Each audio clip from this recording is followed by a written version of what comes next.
Boa tarde, pessoal. Vamos lá, seguindo aí o reloginho, né, da contagem regressiva. Olha só, vamos observar aqui o tema procedimento. Procedimento. Lembra, o tema procedimento é um tema periférico, né, aquele tema que quando cai, né, a maioria erra, porque normalmente, né, no concurso policial, a gente está errando até inquérito, né? Veja.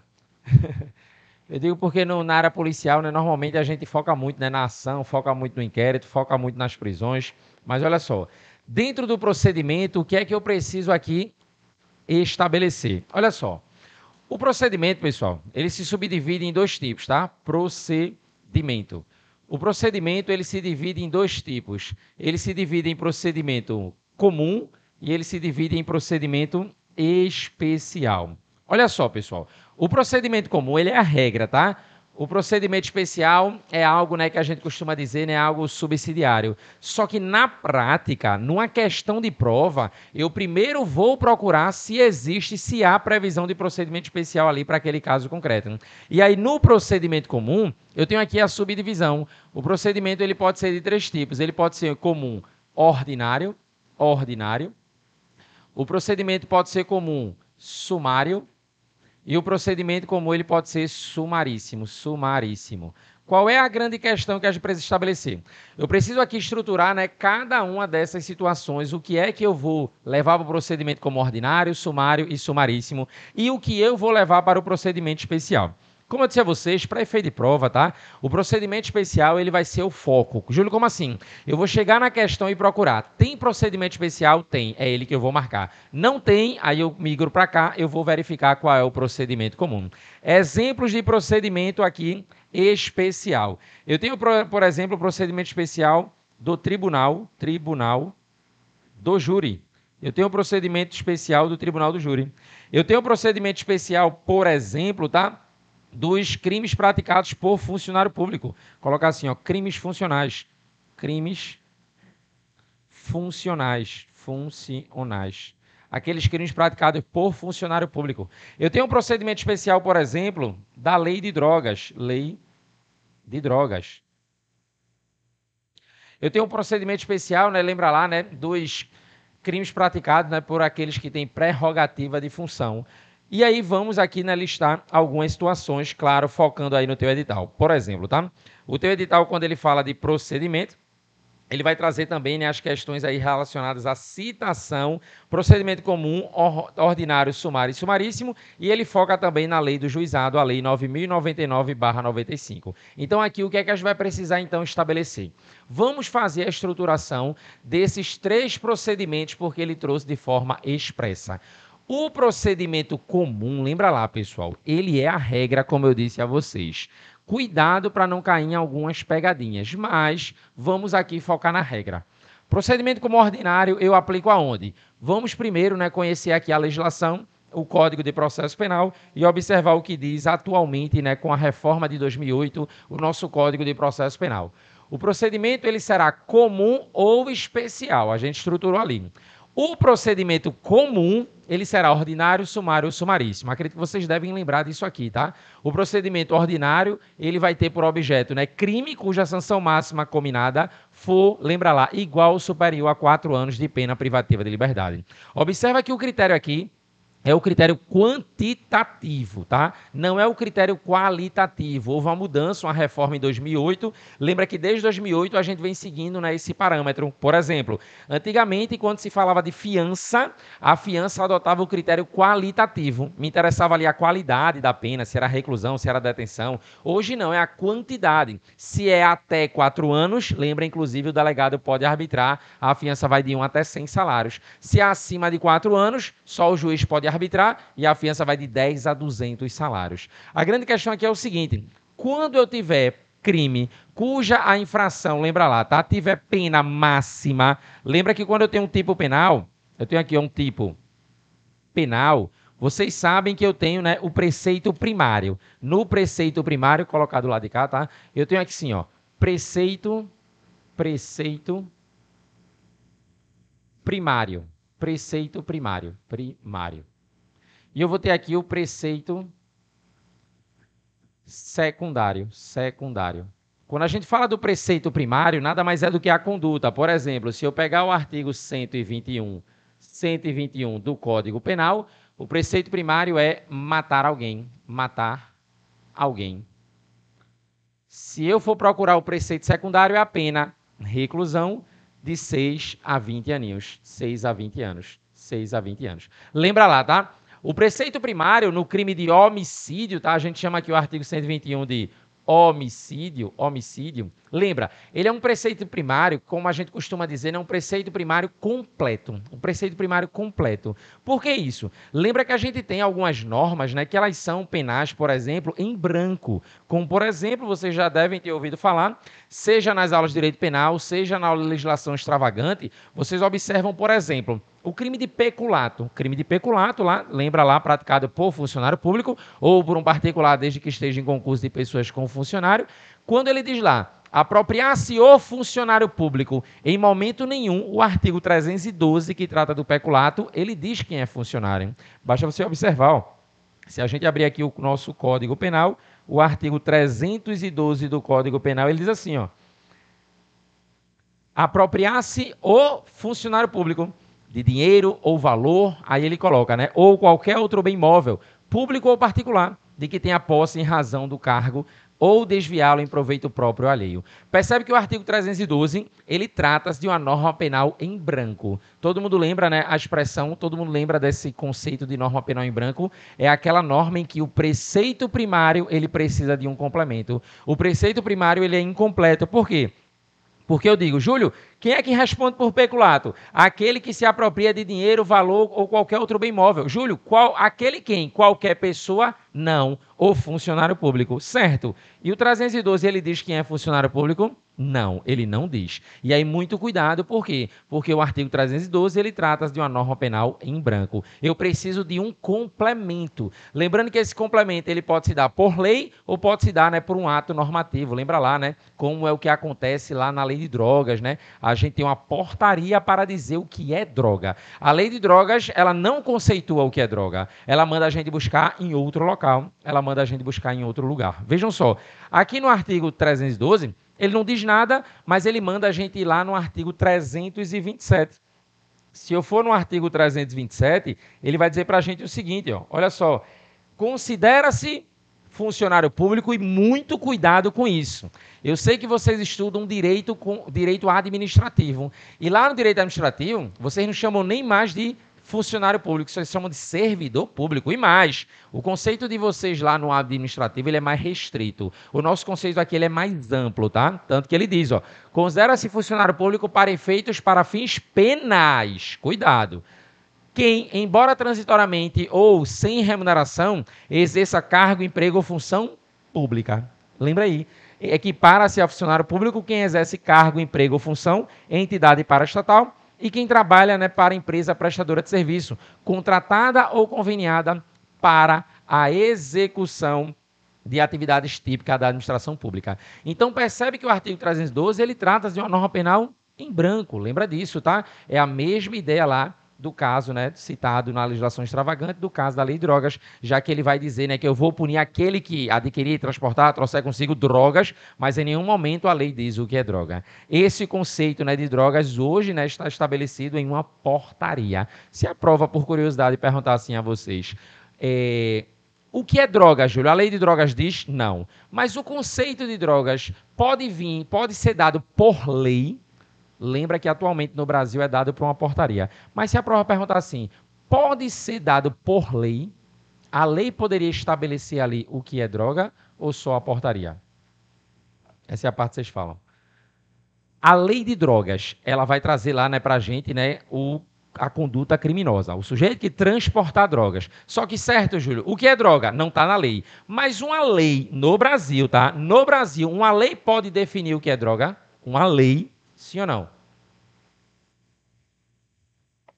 Sim ou não? A lei de drogas permite isso?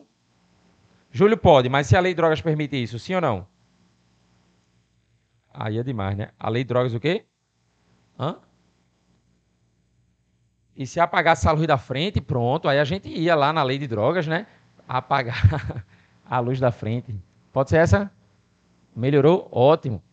Vejam só. Júlio, disseram aí, Júlio, pode ser conceituado por lei. Aí eu perguntei, a lei de drogas permite isso? Aí disseram que não. Vamos continuar seguro, né, Júlio? Pode, Júlio. Pode, Júlio. Vamos ver aqui, ó. Esta lei institui o Sistema Nacional de Políticas Públicas sobre Drogas, o SISNAD. Prescreve medidas para a prevenção do uso indevido, atenção e reinserção social de usuários e dependentes de drogas. Estabelece normas para a repressão à produção não autorizada e o tráfico ilícito e define crimes. Aí o parágrafo único diz assim: para fins desta lei, que é a lei de drogas, considera-se como drogas as substâncias ou produtos capazes de causar dependência, assim especificados em lei ou relacionados em lista atualizada periodicamente pelo Poder Executivo. Lembra aí da União. A lei pode estabelecer o que é droga, Júlio? Pode. No Brasil, a gente tem lei nesse sentido? Não. E aí qual é a grande questão? Vocês, né, estudam lá o direito constitucional. E vocês sabem todo o caminho para se aprovar uma lei, né? Tem que ter um projeto de lei, passar nas respectivas casas até a sanção do presidente da República. Isso é um procedimento muito demorado. É muito mais simples eu baixar uma portaria pelo Poder Executivo e dizer assim, olha, pessoal, a substância X hoje não está na portaria e amanhã eu consigo colocar bem rápido. Agora, se eu quiser aprovar isso por mediante de uma lei, isso ia demorar muito, lembra lá, né? Quando se fizesse um projeto de lei para colocar a substância, né, dessa bebida rosa que estava aqui, lá na lei, veja que a gente ia consumir, bora comprar um bocado, bora estocar. E aí daqui que isso vire lei, veja lá que a gente já tinha, né, usado a torta e a direita. Então a questão é, se for cobrado, lembra lá, o CESP, não a banca de vocês, né, o Instituto OCP, mas o CESP cobrou isso já numa prova de segunda fase para o Ministério Público. Ela perguntava lá, né, a lei pode definir o que é droga para completar o preceito primário, e muita gente só lembrava que, eita, eu estudei que o conceito de droga está na portaria. Sim, mas eu não estou perguntando isso. Eu estou perguntando se uma lei pode trazer essa definição. Pode. No Brasil traz? Não. Mas existe aí a permissão, a nossa autorização. Beleza? Qual é a grande questão? Nesse preceito secundário, os tipos penais eles vão trazer de forma abstrata uma pena mínima, uma pena máxima. O que vai interessar para a gente definir o procedimento é essa aqui, é a nossa pena máxima. Ela que vai definir. E aí, quando a gente fala do procedimento ordinário, essa pena máxima ela tem que ser maior ou igual a 4 aninhos. Maior ou igual a 4 anos. Maior ou igual a 4 anos, a pena máxima privativa de liberdade, eu vou adotar o procedimento como ordinário. Se ela for menor que 4 anos, aí eu adoto o quê, Júlio? O procedimento sumário. E o sumaríssimo eu adoto qual? Como? Até 2. Menor que 2 ou até 2?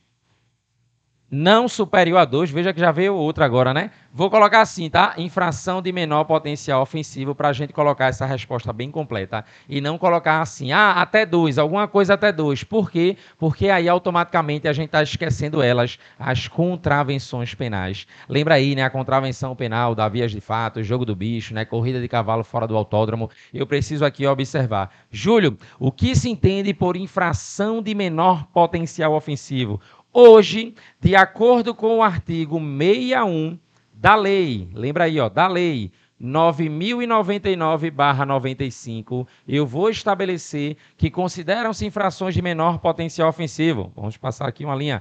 As contravenções penais, contravenção penal. E quando se fala de contravenção penal, não importa a pena, toda contravenção penal. Olha só, vamos voltar lá, né, para o nosso artigo 394 do Código de Processo Penal. Ele coloca assim, ó, procedimento comum ordinário, quando tiver por objeto crime cuja sanção máxima combinada foi igual ou superior a 4 anos de pena privativa de liberdade. Sumário, quando tiver por objeto crime cuja sanção máxima combinada seja inferior a 4 anos de pena privativa de liberdade. Sumaríssimo, para as infrações de menor potencial ofensivo, na forma da lei. E que lei é essa? Essa lei foi criada, é a lei do juizado. É a lei 9099/95, que se você ler o seu edital, ela está lá. Ela está lá, por algum motivo, ela está lá.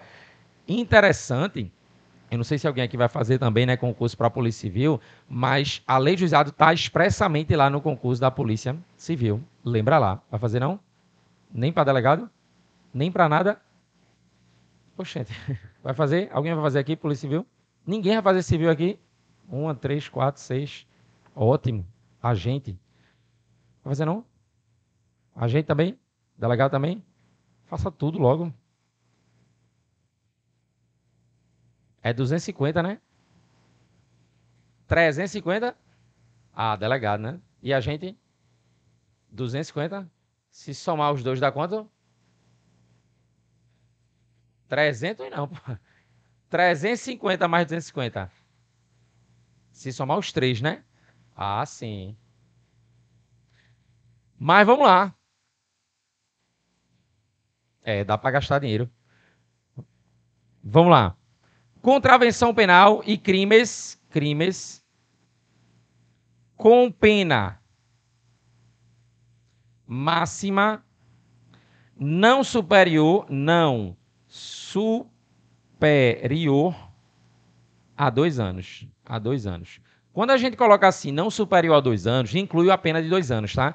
Isso inclui, ou seja, é até 2 anos. Eu não vou colocar menor que 2, inferior a 2. Vamos colocar até 2 anos, ou seja, não superior a 2 anos. Isso quer dizer que se o crime trazido numa questão, ele tiver pena exatamente de 2 anos, lembra lá, é uma infração de menor potencial ofensivo. Só que a gente ainda vai trazer um complemento.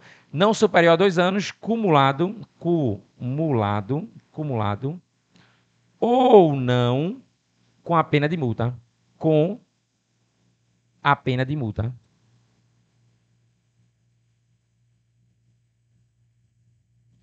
Cumulado ou não com a pena de multa. Maravilha. Então já sei o que se considera infração de menor potencial ofensivo. Vejam só, vou trazer, né, uma situação aqui para vocês.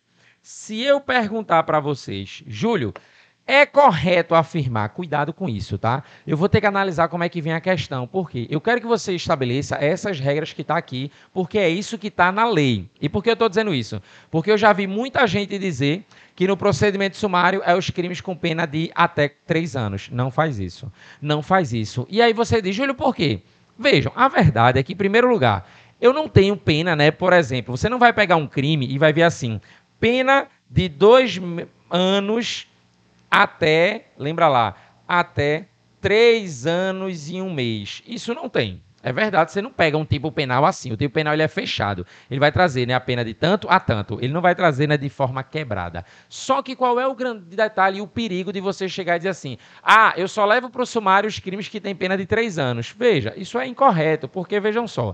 Quando você diz que você pega um crime de 3 anos e traz para o sumário, você é induzido a erro a achar que sempre que eu estiver com um crime que a pena não passa de 2, vem para cá. E nem sempre vai ser assim. A gente vai ver que o procedimento sumário, ele pega os crimes que a pena não passam de 4 anos, ou seja, abaixo de 4 anos. Só que qual é o problema? Existem algumas infrações penais de menor potencial ofensivo, ou seja, alguns crimes que a pena é de 1 ano, 2 anos, que não vem para cá, vai vir para cá. E aí você diz, quais são os casos? Por exemplo, o teu edital ele cobra o tema citação. No juizado não se admite citação por edital. Então, se eu não localizar o sujeito, eu não vou poder fazer a citação por edital. Eu vou pegar o processo e encaminhar para o procedimento comum, para a adoção do procedimento sumário. E lá o juiz faz a citação por edital. É por isso, às vezes a gente, né, acompanha, né, e tem um juiz, imagina, né? Final do ano chegando, né, e vem o CNJ. Aí um juiz, às vezes, ele faz até propaganda própria, dizendo assim, né? Bati minha meta. De 100 processos, eu não tenho nada, tá? Os 100 estão resolvidos. Ou melhor, ele diz, né? Ele diz assim, ó, eu tô com zero, né? Na minhas pendências lá tá zerada. Só que, na realidade, ele consegue zerar as pendências dele. Por quê? Porque os processos complexos, aquilo que está difícil, ele manda para o juízo comum para adoção do procedimento sumário.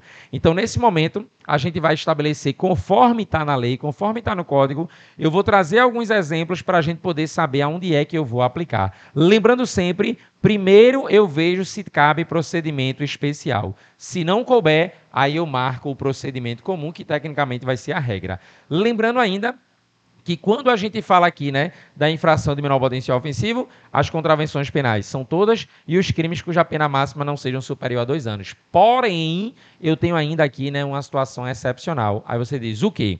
Existem situações que é proibido aplicar essa lei. Existem situações que é proibido aplicar essa lei. E é importante eu lembrar disso porque a minha prova não é só de processo penal. A sua prova ela cai também em legislação. E aí o que é que acontece? Vocês, quando estudaram lá a Lei Maria da Penha, vocês devem ter observado, já terminou a Maria da Penha, não foi? Já. Na verdade, terminou tudo, não é? Me disseram só está dando processo administrativo e processo penal é militar. Ótimo. Militar, processo penal comum e direito administrativo. Aí é que conversa, deixa disso. Não, diga aqui. É, mas só teve não? Ah, então beleza. Ah, entendi. Eu pensei que tinha. Mas aí vejam só então. Então, mas teve penal especial? Ótimo. Ah, então vejam só. Mas tá nessa lei, não é tão, tá não? Que eu vi? Ah, sim, então beleza. Então beleza. Mas olha só, qual é a grande questão? É porque a Lei Maria da Penha, ela proíbe a aplicação dessa lei, tá? A Lei Maria da Penha, ela proíbe a aplicação dessa lei. Então o que é que acontece? Se eu pensar, por exemplo, imagina que eu ameaço ela, eu chego e digo assim, olha, no intervalo eu vou te matar. Isso é crime? Sim, crime de ameaça. A pena do crime de ameaça se enquadraria aqui aonde? Alguém lembra? Hã? Sumaríssimo. Qual é a pena da ameaça? Lembra não? Mas deve ser pequena, né? Como? 1 a 6? É melhor conferir, né, Júlio? É uma infração sim de menor potencial ofensivo. Vamos lá, uma pena pequena, né? Vale a pena. Olha só, 147, ele diz pra gente aí, né? Pena de 1 a 6 meses. 1 a 6 meses. Ou multa, não me interessa, tá? Se tem ou não tem multa. O que vale é que a pena aqui não passou de 2 anos. Então, de fato, é infração de menor potencial ofensivo. Só que nesse caso que eu ameacei ela, lembra, vai lá para o procedimento sumaríssimo, vai lá para o juizado especial criminal.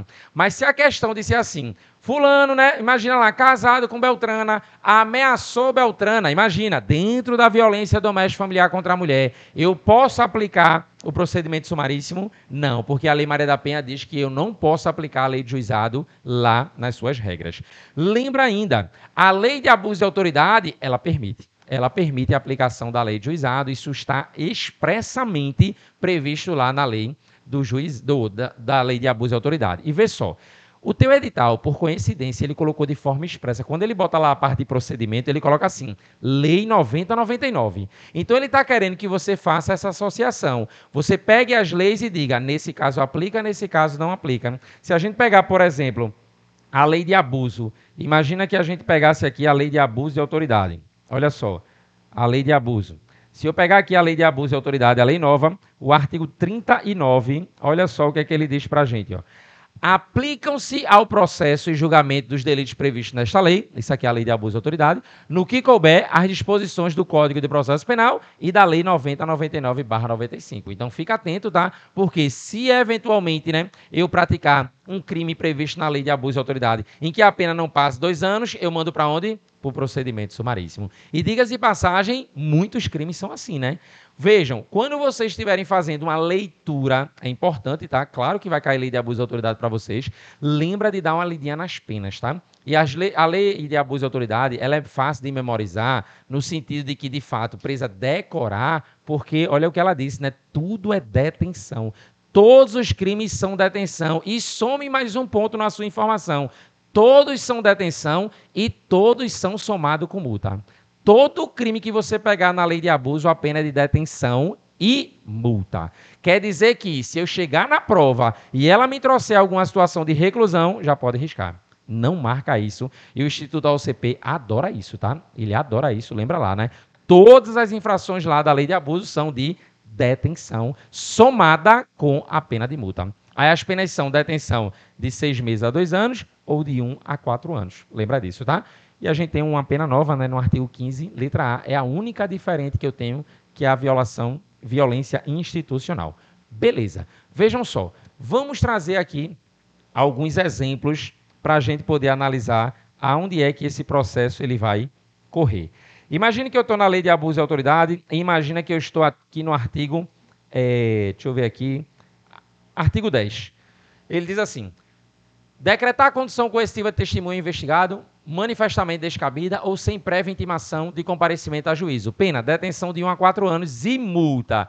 Esse processo ele ia correr perante o procedimento ordinário, sumário, sumaríssimo ou especial? Qual? Sumário? Sumaríssimo?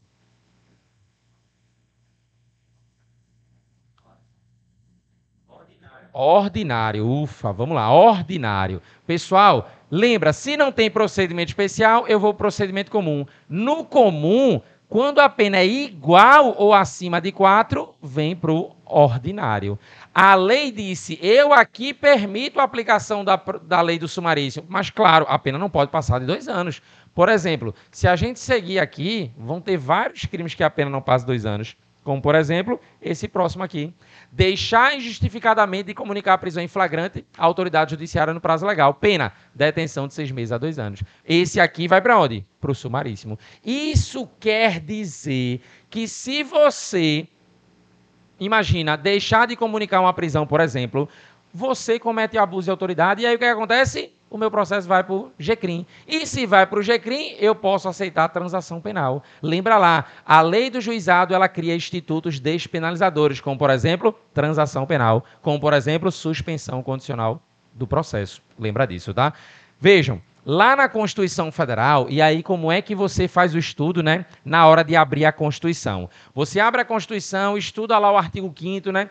Estou estudando para a polícia e ele diz assim, se eventualmente, né, tiver alguma irregularidade lá na prisão, essa prisão tem que ser relaxada. Só que, automaticamente, eu vou lá na lei de abuso e observo que deixar de comunicar imediatamente a execução de prisão temporária ou preventiva à autoridade judiciária que a decretou, incorro na mesma pena, ou seja, eu respondo por abuso de autoridade, uma pena de 6 meses a 2 anos. Então, tudo isso você vai ter que fazer aí a sua vinculação para saber se eu tenho ou não o abuso de autoridade. Deixar injustificadamente de comunicar a prisão em flagrante, eu vou para o procedimento comum sumaríssimo. Por quê? Porque o que me interessa ali, a pena máxima não passou de 2 anos. Lembrando, tá?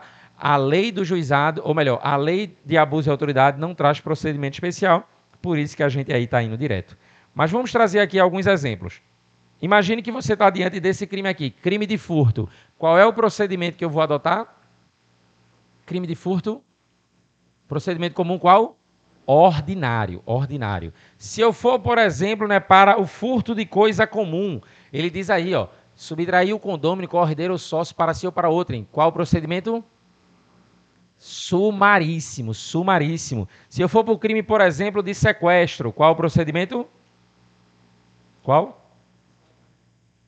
Bote a pena, né, Júlio? Bote a pena. Procedimento, olha aí, ó. Crime de sequestro. Qual o procedimento? Sumário, né? Vejam, quem diria, né? Pena de 3 aninhos apenas, tranquilo, né? Vale a pena sequestrar. Qual é a grande questão que eu preciso lembrar? É que as causas de aumento qualificadoras são levadas em consideração. Então veja que o sequestro na modalidade simples, ele vai para o procedimento sumário. Mas se for um sequestro qualificado, por exemplo, a pena vai ser de reclusão de 2 a 5. Lembra lá, se o sequestro for contra maior de 60 anos, por exemplo, se for contra ascendente, descendente, cônjuge ou companheiro, são situações que qualificam o crime de sequestro. Se a pena agora for de 2 a 5, eu aplico qual procedimento? O ordinário. Eu aplico lá o procedimento ordinário. Beleza? Olha só. Vamos imaginar que eu pegue aqui para vocês, já que a gente citou a lei de drogas hoje, né? Vamos pensar no tráfico de drogas. Ele traz aqui, ó, importar, exportar, né? Remeter. Eu tenho aqui uma pena de reclusão de 5 a 15. Nesse caso, eu adoto qual procedimento? Especial. Maravilha. Por quê? Porque a lei de drogas prevê procedimento especial. Fica aí atento a essa informação. Tranquilo? É aquela situação. Eu olho para o procedimento comum se eventualmente a lei, né, não trouxer procedimento especial. O crime de extorsão, pena 4 a 10 anos, eu levo para onde? Crime de extorsão. Falem. Hã? Ordinário. O crime de roubo, crime conhecido e muito cobrado, levo para onde? Ordinário. A maioria dormindo, né? Vamos aqui observar esse aqui, ó, pena baixinha. O crime de autoaborto, né? 1 a 3 anos. Eu levo para onde? Lembra lá, procedimento especial do Tribunal do Júri. Quem disse sumário não está prestando atenção que eu estou diante de um crime doloso contra a vida. E crime doloso contra a vida vem para onde? Para o Tribunal do Júri. Fica atento a isso, tá? E essa regra você aprendeu já na Constituição Federal, que os crimes dolosos contra a vida, eles vão para o Tribunal do Júri. Lembrando que é uma competência mínima. Por quê? Porque eu posso levar os crimes dolosos contra a vida e os seus conexos. Lembra aí dessa informação. Tranquilo. Então já sei, né, identificar aí, né, para qual procedimento eu vou adotar. Se eu chegar, por exemplo, com esse crime aqui, ó,